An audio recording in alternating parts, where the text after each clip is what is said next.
Hello, how are you? Today, I'm going to talk to you about the difference between chia, flaxseed, and psyllium. These three wonderful fibers that more and more people are including in their daily diets. Whether it's for weight loss, to help lower cholesterol, or to improve heart health. I'll talk about their benefits and the differences between them. Is one of them better than the others, or are they all the same? Stick around until the end, you won't want to miss this.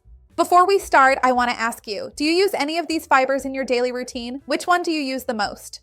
I'd love to know right here and tell me which one you use the most. I use them a lot. Chia is definitely the one I use the most in my daily life, but I'm starting to use more and more psyllium too, especially in recipes. Remember, I have a playlist here with recipes using chia and flaxseed because they're kind of similar, they're like cousins, and another one with psyllium recipes. If you haven't seen it yet, I'll leave the link down below in the description for you. And if you like these videos comparing foods, if you like this one in particular, go ahead and leave your like, because that really helps me out. It shows YouTube that you support and trust my content, and that's super important to me. So let's start talking about fiber, right? We know that these three foods are quite rich in fiber, but are they all the same?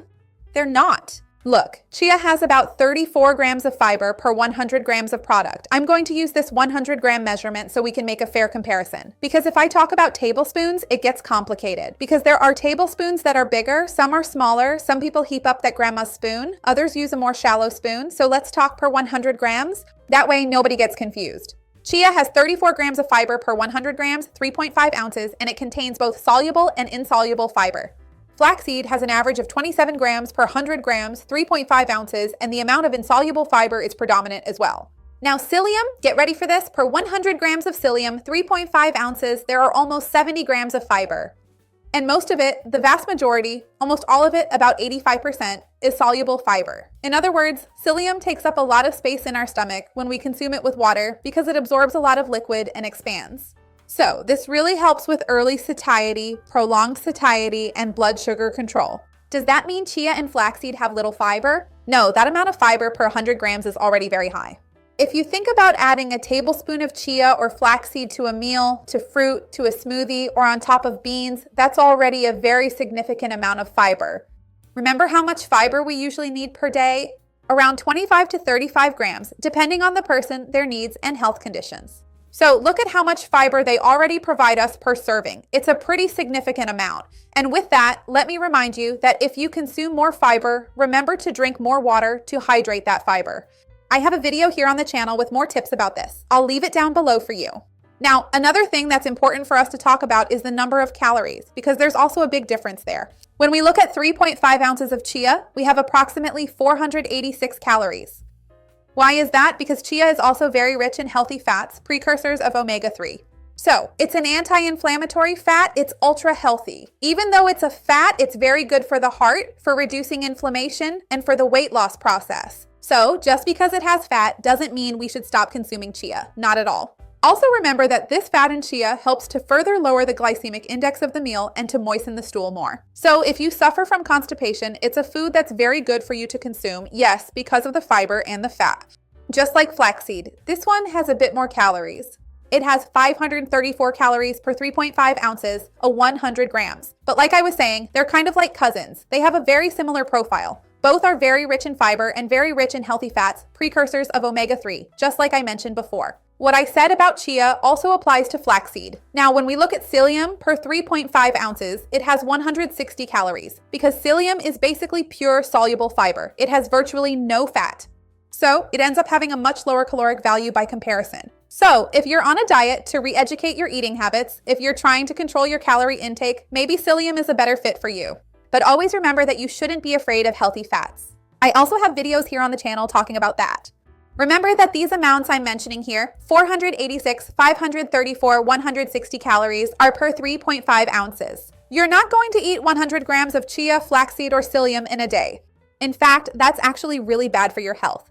So how much are you going to consume? 10 grams in a meal? 15 grams? So you'll be getting around 16 calories from psyllium per serving and up to about 50 calories from flaxseed, right? That's roughly what you get with about 10 grams.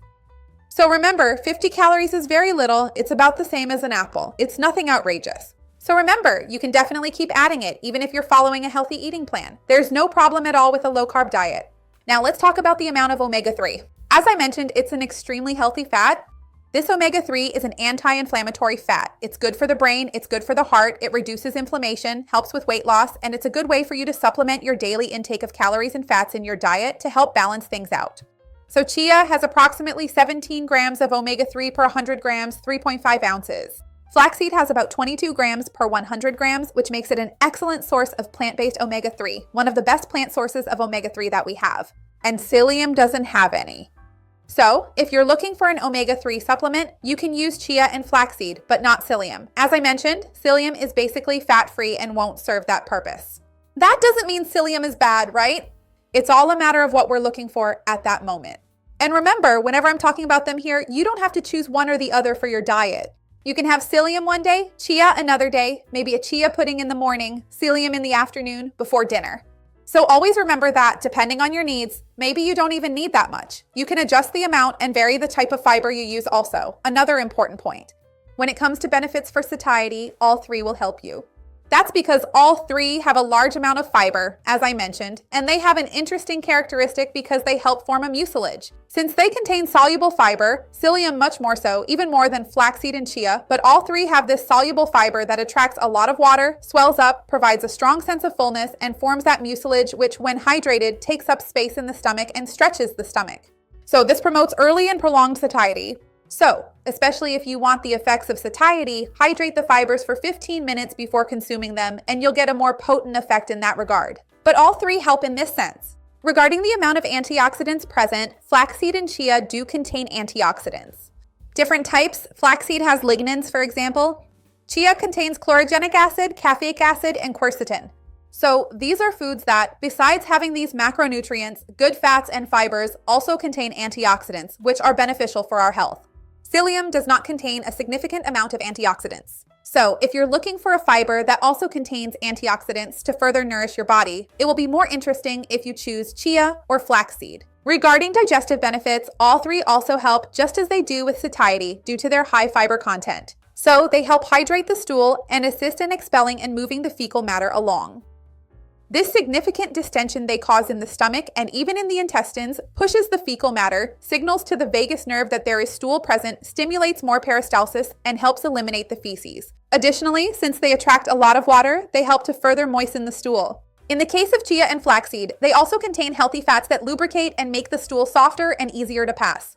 So, it's actually an even more interesting effect. But many people regulate their bowel movements just by using psyllium, even without fat, and experience very beneficial effects.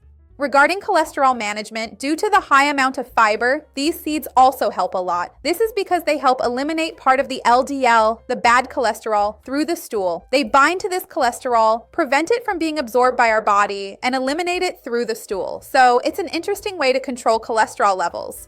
Besides all that, chia and flaxseed also contain omega-3, which I mentioned to you earlier. They have omega-3 precursors, which help increase HDL and control the cholesterol ratio.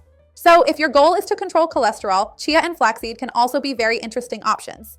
All of this helps with cardiovascular health, right? Because you'll be helping to control your cholesterol.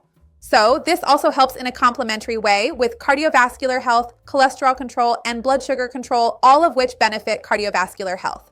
It also helps control triglycerides. I have videos here on the channel talking more about cholesterol, triglycerides, and how to improve the health of your heart and arteries.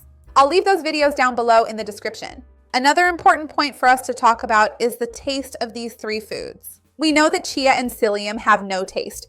They taste like nothing, as I like to joke, because they don't have a flavor that affects the taste of the meal. Flaxseed has a slightly more bitter taste, especially if you use it incorrectly. If you buy flaxseed meal, or if you grind the flaxseed and leave it exposed, already ground for a long time, it will oxidize and develop that rancid, stale fat flavor.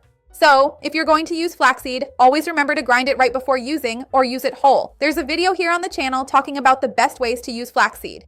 But in fact, flaxseed has a more prominent flavor than chia and psyllium. Let me know if this is a deciding factor for you when choosing one of these fibers or not. Remember that you can add these fibers to milk, to yogurt, to fruit salad, or use them in recipes for bread or pancakes. You can use them in pie fillings, savory pies, quiches, add them to smoothies, or make those overnight oats, where you mix them with some kind of drink like almond milk, cow's milk, or some fruit, and leave it in the fridge overnight to solidify.